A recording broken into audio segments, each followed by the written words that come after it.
अच्छे इंसान, एक अच्छा इंसान जब आता है तो उसकी बातों में भी एक अच्छा इंसान झलकता है।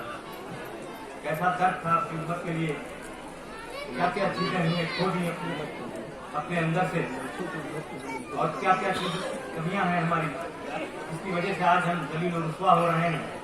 उन्होंने बड़ी दर्दमंदी के साथ और बड़ी सच्चाई के साथ आपके सामने अपनी बातें रखी।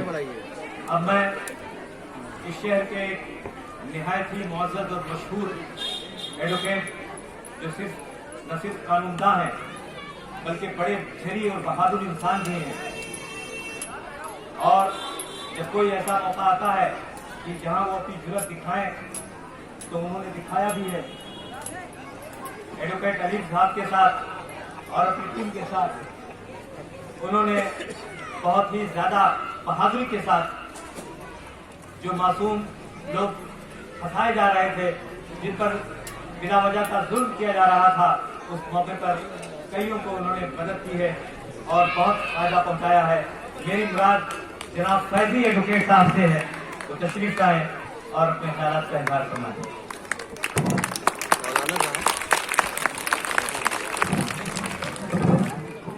पे बैठे हुए तमाम लोग और तमाम मेरे साथी जो बैठे हुए सबको मेरा सलाम। बातें लगभग तमाम खड़ी हो चुकी है। मुझसे पहले भी जो वक्ता जो व्यक्ति उन्होंने अपनी बातें कही, दो चार बहुत जरूरी बातें हैं इस मौजूद से मुतालिक वो करूंगा, उसके बाद अपनी जगह लेंगे।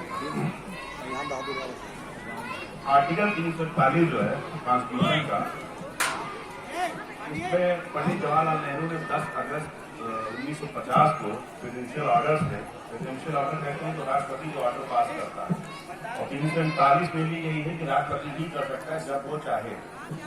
तो उन्होंने एक राइडर लगा दिया था कि अड़चन लगा दी थी कि किसी मजहब के आधार से नहीं मिलेगा। वहां तक होता तो हम मान भी लेते चलिए कि मजहब के आधार से नहीं मिल रहा है तो हमें नहीं मिलेगा। लेकिन सन 1956 में कांग्रेस की हुकूमत थी, हमारी बुनियाद और जड़ तो काटी कांग्रेस में ही है, हाल में हमारे उस पहुंचाने वाला तो कांग्रेस ही है। 1956 में एक प्रेसिडेंशियल ऑर्डर फिर से पास हुआ और उसमें हमारे सिख भाइयों को, सरदार कम्युनिटी वो भी हमारे भाई हैं और बहुत अच्छा हुआ उनको दिया, एक जो उन्होंने विंडो खोल दी सरदारों को के लिए, उसमें लागू कर दिया 341 में कि इनका फायदा उसको मिलेगा सरदारों को।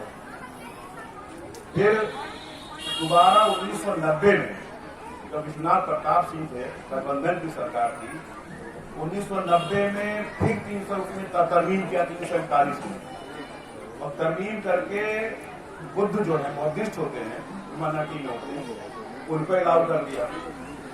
अब बचे हम, जब आपने खिड़की खोल दी बच्चियां लोगों को अलाउ कर दिया तो हम क्यों नहीं उसके मुस्तहक है, हम क्यों नहीं उसके, जबकि सिख के लिए या बुद्ध के लिए कभी भी कोई कमेटी की रिपोर्ट नहीं आई। हमारे लिए दो रिपोर्ट आई, स्ट्रक्चर कमेटी और नॉन कमेटी, जिसने बताया कि मुसलमानों के हालात कभी से भी बदतर है। उसके बावजूद भी कभी किसी सरकार ने कोई काम नहीं किया। वजह हम है, जब हम अपना नुमाइंदा भेजते हैं असेंबली में या पार्लियामेंट में जहाँ से ये कानून बनता है, तो उससे सिवाय नानी खरंजे और जाति काम में कुछ कहते नहीं। उससे कभी हमने ये नहीं कहा कि जब आप पार्लियामेंट में जाइएगा तो 341 पे हमारी बात आप क्या रखिएगा वहां पे। तो अब तक जो किया वो किया, लेकिन आइंदा जब भी इलेक्शन आते हैं जाते हैं, आप सिर्फ अपने लिए कुछ ना करिए। ये लड़ाई आज की नहीं है, 20-50 साल बाद की लड़ाई, अगर आज हम लड़ लेंगे तो हमारे यहाँ कई नस्लों को इससे फायदा मिलेगा। आप सिर्फ उससे एक बात कहिए कि जब अगर हम आपको जिता के भेजेंगे तो आप हमारे रिजर्वेशन के मुद्दे से पार्लियामेंट में जाके क्या करेंगे, सिर्फ ये सवाल करिए और कुछ ना करिए। दूसरी बात की सुप्रीम कोर्ट ने कह दिया था कि 50% से ज्यादा रिजर्वेशन नहीं होगा।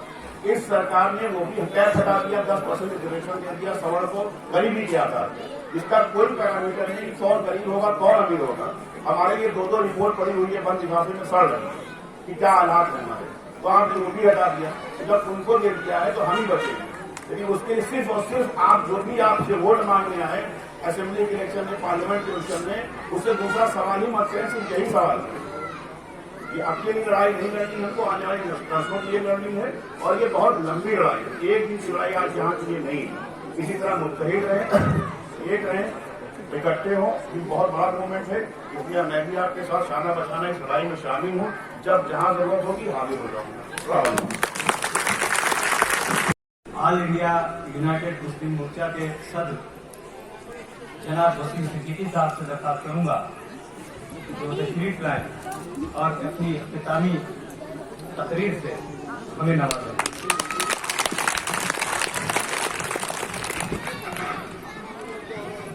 आज ये जो जलसा हमारा ऑल इंडिया यूनाइटेड मुस्लिम मोर्चा के जानिब से हमारे जिला बॉडी के अध्यक्ष साकिब साहब ने रखा, मैं मंच पे जो बैठे हुए लोग, क्योंकि वक्त काफी हो चुका है, मैं नाम सब वाकिफ हो चुके हैं, मैं नाम किसी का नहीं लूंगा क्योंकि वक्त काफी हो चुका है। और सबसे बड़ी बात यह है कि आज इस बात की मुझे खुशी हो रही है कि आज जिस तरीके से महिलाएं और बच्चे इस जलसे में शिरकत किया है, और अभी कुछ दिन पहले भी मैंने ये देखा कि जिस तरीके से महिलाओं ने, हमारे समाज की महिलाओं ने बढ़ चढ़ कर हिस्सा लिया है, उससे ये लगता है कि हम उसमें जागरूकता आ गई है और हम धारा 341 को संशोधन करा करके हिंदुस्तान में इस बात का परचम लहराएंगे। और ये आवाज 28 साल पहले डॉक्टर मरहूम एमएस सिद्दीकी साहब चौपटिया में बहुत अच्छे फिजिशियन थे, बहुत अच्छे डॉक्टर थे, उन्होंने इस मुद्दे को समझा और अपना खून पसीने की कमाई, अपना वक्त जाया करते हुए इस मुद्दे को हिंदुस्तान में पहचान कराई कि धारा 341 में दलित मुसलमान की आवाज हिंदुस्तान में आज बुलंद है। मैं ये बताना चाहता हूं कि डॉक्टर एमएस सिद्दीकी साहब ने जो मेहनत की उसको उत्तर प्रदेश की समाजवादी सरकार ने धारा 341 का प्रस्ताव सेंटर में भेजा। आंध्र प्रदेश की सरकार ने धारा 341 का प्रस्ताव बनाकर सेंटर को भेजा। बंगाल की सरकार ने प्रस्ताव बना करके सेंटर को भेजा। ये मुद्दा इतना बड़ा मुद्दा है कि अभी आप देखिए कि अभी लखनऊ की जो मेयर की सीट है वो सुरक्षित हुई। आज लखनऊ को जो मेयर चुनाव लड़ेगा, महिला सीट, वो आरक्षित कर दी गई है, वो दलित समाज के लिए आरक्षित की गई है। यदि आज 341 में मुस्लिम समाज नहीं होता तो आज कोई भी मुस्लिम प्रत्याशी इस मेयर के लिए प्रत्याशी हो सकता था। अब आप बताइए कि कितना बड़ा हक 1950 से आज का मारा जा रहा है। ये आवाज हम लोगों ने हमेशा बुलंद की। मैं पेशे से वकील हूँ, समाज के जागरूक प्राणी के रूप में, मानव के रूप में और एक नेतृत्व के तरीके से मैं हमेशा ये इस मुद्दे को उठाता रहा हूं। आज ये बहुत बड़ा मुद्दा है। यदि यह मुद्दा आप जैसे जुझारू लोग, समर्थक लोग हमारे साथ आ जाएंगे तो ये मुद्दा बहुत जल्दी हम इसको शामिल करवा के और संशोधन करवा करके और आपको ये दिखा देंगे कि ये मुद्दा वाकई में कितना बुनियादी था। और 1950 से आप देखिए, 1950 से हमारे साथ जातियां हुई हैं बहुत सी। आज हम नौकरियों में कहाँ थे? जब आजाद हुआ देश, उस नौकरियों में हम कहाँ थे? आज हमारी शिक्षा को कहाँ पहुंचा दिया गया? आज हमारे रिप्रेजेंटेशन को कहाँ पहुंचा दिया? वो सब वजह थी। आप लोग नहीं समझ रहे हैं कि किस तरीके से एक पॉलिसी बना करके ये सब चीजें की गई। मैं आप इकट्ठा हुए हैं, यहाँ से मैसेज लेकर के जाइए क्योंकि वक्त काफी हो चुका है कि अब आपको हमारी बातों को सुनना होगा, समझना होगा और समझ करके लोगों को बताना होगा कि देखिए ये रिजर्वेशन का मुद्दा इतना बुनियादी मुद्दा है। और हमारे साथ जुडिशरी के लोग देखिए बैठे हुए हैं, बालान सिंह साहब बैठे हुए हैं, एसएन सिंह साहब बैठे हुए हैं, आईएएस राम बहादुर साहब बैठे हुए हैं। ये इस बात की अलामत है कि लोग साथ देने को आपको तैयार हैं, लेकिन हमें आपका साथ चाहिए। यदि आप साथ देंगे तभी इस मुद्दे को हम लोग कामयाबी तक ले जाएंगे। क्योंकि देखिए, दिगर मजहब के लोग, पढ़े लिखे लोग, जिन्होंने समाज को बहुत कुछ दिया है, आपके मंच पे फिर देने के लिए आए। लेकिन आपको लेने का तरीका होना चाहिए। कैसे लेंगे? जब आप नहीं मुस्तैद होंगे तो ये कैसे देंगे? आपकी लड़ाई ये कैसे लड़ेंगे? तो आपको मुस्तैद होना है। मेरे भाइयों, बहुत बातें हो चुकी हैं। आज इन महिलाओं और बच्चों का और बुजुर्गों, दोस्तों का जो से खरोच देखने को मिला, उससे ये लगता है कि हम इस मिशन को और मरहूम डॉक्टर नईम सिद्दीकी साहब कि वाकई में उस शख्स के अंदर पता नहीं क्या था, एक जुनून था। उसने लाखों रुपए की प्रैक्टिस को तबाह कर दिया। सारा पैसा 50-50 हजार आदमियों का मजमा इकट्ठा करके इस आवाज को दिल्ली तक पहुंचाया और अब उस मुहिम को आप लोग को पहुंचाना है।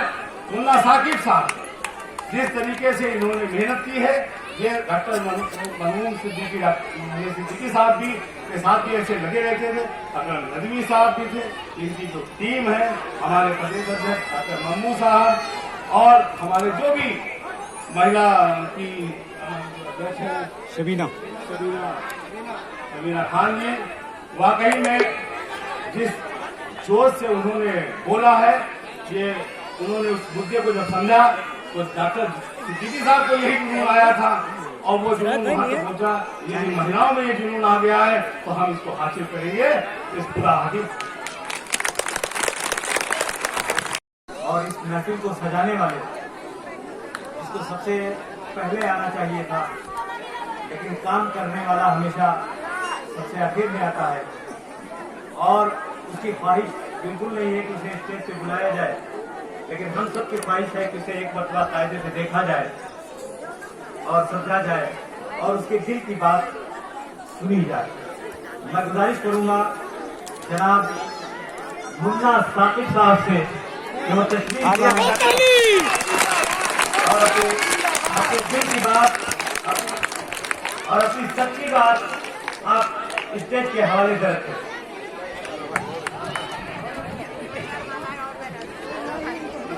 जा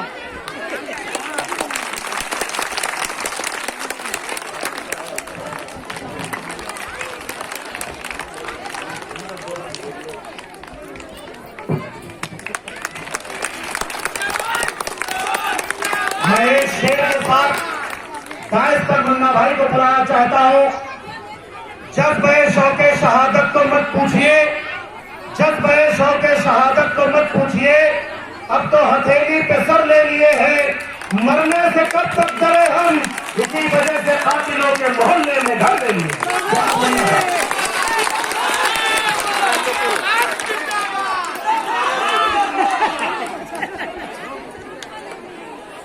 मंच पर बैठे हमारे सम्मानित और हमारी कसीर तादाद में हमारी बहनें माएँ, जितना शुक्रिया था किया जाए कम है। इन लोगों ने धारा 341 के लिए यहाँ पर आ करके ये साबित कर दिया है कि ये भी किसी से कम नहीं है, किसी से पीछे नहीं है। धारा 340 के ऊपर आप सबको सभी लोगों ने बता ही दिया है, उसके ऊपर कुछ ना बोल करके हम आपको बताते हैं कि धारा 341 से हमको नुकसान क्या हुआ है, हमको फायदा क्या होने वाला है, ये हम आपको बताना चाहते हैं। 2 मिनट की बात है, सुन लीजिए और अगर कोई गलती हो जाए तो माफ भी कर दिए, क्योंकि मैं पहली बार स्टेज पर बोल रहा हूँ। धारा 341 में जो हमको नुकसान हुआ है, 1935 से 1950 तक मुल्क का बंटवारा होने के बाद भी हमारी हिस्सेदारी, सरकारी हिस्सेदारी 33% से 37% रही। उसके बाद जब 1950 में इसको जो है धर्म के आधार पर प्रतिबंधित कर दिया गया और मुसलमानों को इस रिजर्वेशन से बाहर कर दिया गया, उसके बाद से लेकर के अब तक इन 70 सालों में क्या हुआ, हम 1% भी नहीं रह गए।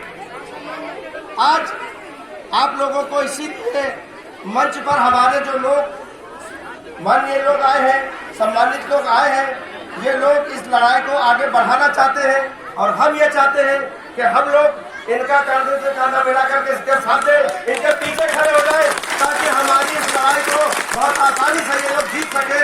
क्योंकि जब तक हम सब नहीं गिनाएंगे, जब तक हम अक्सरियत नहीं दिखाएंगे, जब तक हम ये नहीं बताएंगे कि हम 341 के ऊपर हम कितनी शिद्दत रखते हैं, उससे पहले हम लोग को अगर ये जमीन को नहीं दिखाते हैं तो ये लोग मायूस हो जाएंगे, मजबूर हो जाएंगे, कमजोर पड़ जाएंगे। इसलिए हमको इनके पीछे चलना होगा। इसके साथ हम अपनी बात खत्म करते हैं। सलाम वालेकुम। जिंदाबाद जिंदाबाद